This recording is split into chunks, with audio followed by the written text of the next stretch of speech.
Israel बुरी तरीके से फंस गया है और अभी तक लग रहा था कि इजरायली सेना हमास का सफाया कर देगी, लेकिन अब हालात ये हो गए हैं कि ईरान, यमन और सीरिया की तरफ से इजराइल पर हमले की बड़ी तैयारियां हो चुकी है। इजराइल ने मौके की नजाकत को भाप करके ऐलान कर दिया है कि अब कयामत युद्ध होकर रहेगा। देखिए रिपोर्ट।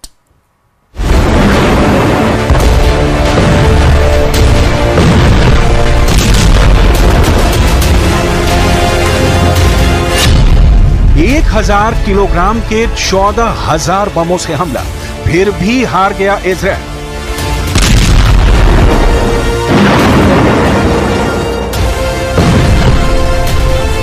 जो इजराइल दावा कर रहा था कि महज 60 दिन में हमास का सफाया कर देगा, वो इजराइल 9 महीने बाद भी अमेरिका और पश्चिमी देशों से जंग के लिए हथियार मांग रहा है। जो इजराइल लेबनान में हिजबुल्लाह के 40 कमांडरों को मारने का दावा कर रहा था, वो इजराइल अब लेबनान, यमन, सीरिया और ईरान से होने वाले संयुक्त हमले को लेकर घबराया हुआ है और दुनिया के सामने कह रहा है कि अगर मिडिल ईस्ट के देशों ने मिलकर इजराइल पर हमला किया तो इजराइल कयामत युद्ध करने के लिए मजबूर हो जाएगा।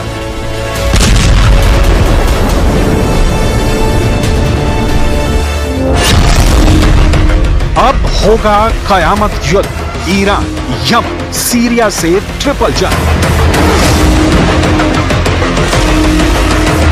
प्रधानमंत्री नेतन्याहू लगभग हर दिन जंग के कमांड सेंटर में कमांडरों से यही पहला सवाल करते हैं कि हमास की आखिरी बटालियन कब खत्म होगी। इजराइल के रक्षा मंत्री योव गैलेंट अपने जनरलों से यही पहला सवाल करते हैं कि गाजा युद्ध हम कब जीतेंगे और हिजबुल्लाह के हमलों को कैसे रोकेंगे। लेकिन हैरानी की बात यह है कि अब तक इजराइल के टॉप कमांडरों ने गाजा और लेबनान पर जितने भी बड़ी जंगी दावे किए गए हों, वो सबके सब हवाई निकले हैं।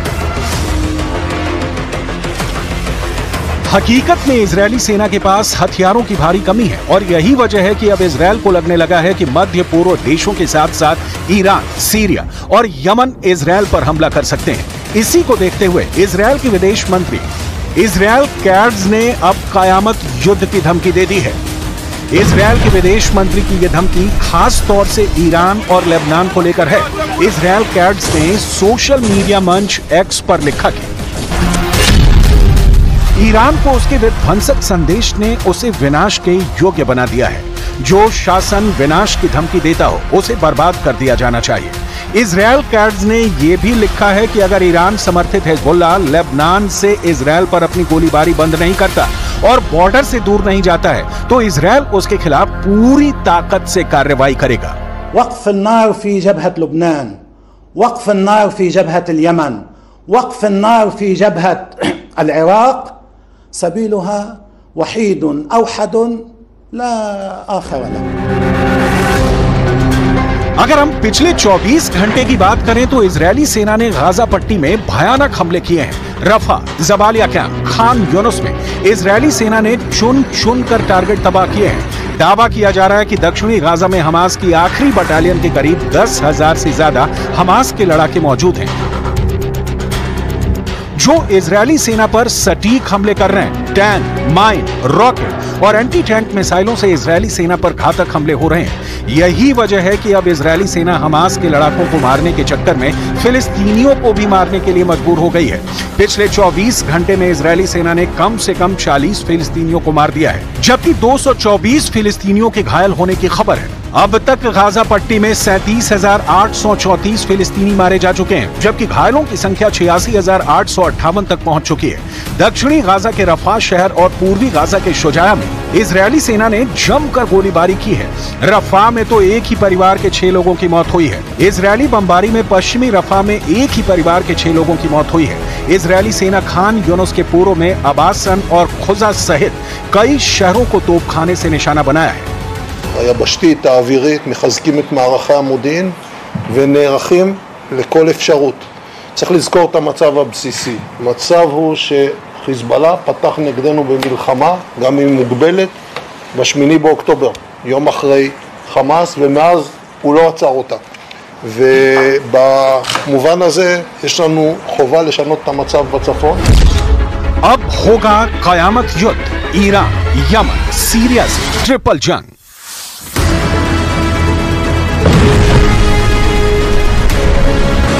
लेबनान की तरफ से हिजबुल्ला, यमन की तरफ से हूथी विद्रोही, सीरिया की तरफ से स्थानीय लड़ाके और ईरान की तरफ से वहां स्पेशल फोर्स इस वक्त जंग में इजरायल को चारों खाने चित करने में जुटी है। इजरायल की नेतन्याहू सरकार भी जानती है कि इजरायल गाजा युद्ध के दौरान अब 9 महीने बाद चारों तरफ से घिर चुका है। इसीलिए इजरायल के वरिष्ठ अधिकारी ने दावा किया है कि अब इजरायल ऐसे घातक हथियार से हमला करेगा जिसके बारे में ईरान, सीरिया, यमन और लेबनान के लड़ाकों ने सोचा भी नहीं होगा।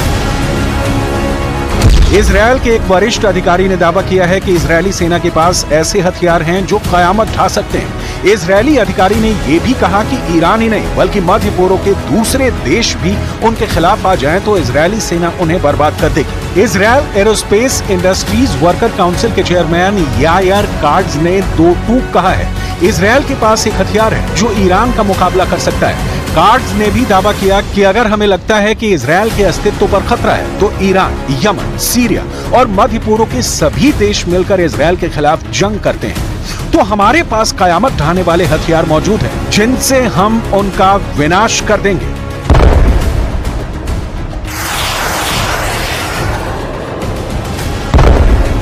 हालांकि हिजबुल्लाह चीफ हसन नसरल्लाह बार बार इजरायल को धमकी दे रहे हैं कि हिजबुल्लाह के पास ऐसे हथियार मौजूद हैं जो इजरायल का विनाश कर सकते हैं।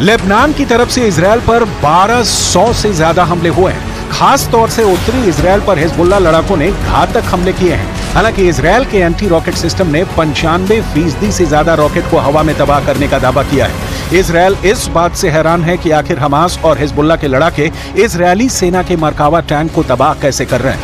इजरायल के मरकावा टैंक को दुनिया के सबसे बेहतरीन टैंकों में से एक माना जाता है, लेकिन हमास को रफा क्रॉसिंग से ऐसे हथियार तस्करी के जरिए मिल रहे हैं जिन्होंने इजरायल की नींद उड़ा दी है। पिछले हफ्ते ही हमास को हथियार सप्लाई करने वाला एक सप्लायर मारा गया है। जरा देखिए कैसे मारा गया हमास का हथियार सप्लायर अबू अशाक।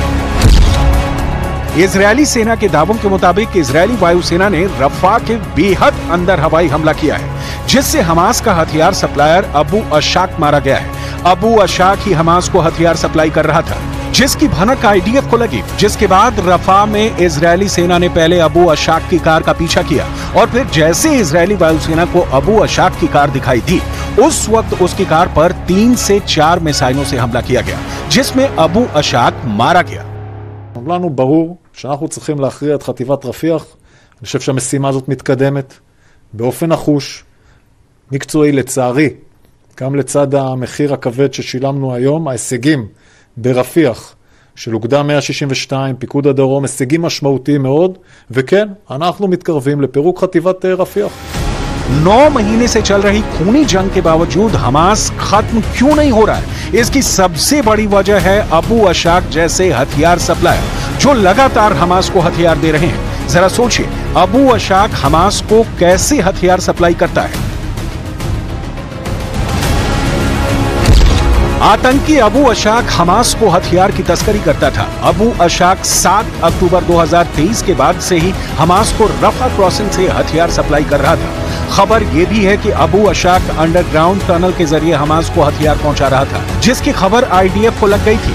गाजा पट्टी में आईडीएफ इंटेलिजेंस की तरफ से दिए गए इनपुट के आधार पर इजरायली वायुसेना ने एयर स्ट्राइक की जिसमें आतंकी अबू अशाक मारा गया। इजरायली वायुसेना ने रफा में रात भर रेडी टू फायर रॉकेट वाले एक लॉन्चिंग साइट को भी तबाह कर डाला है।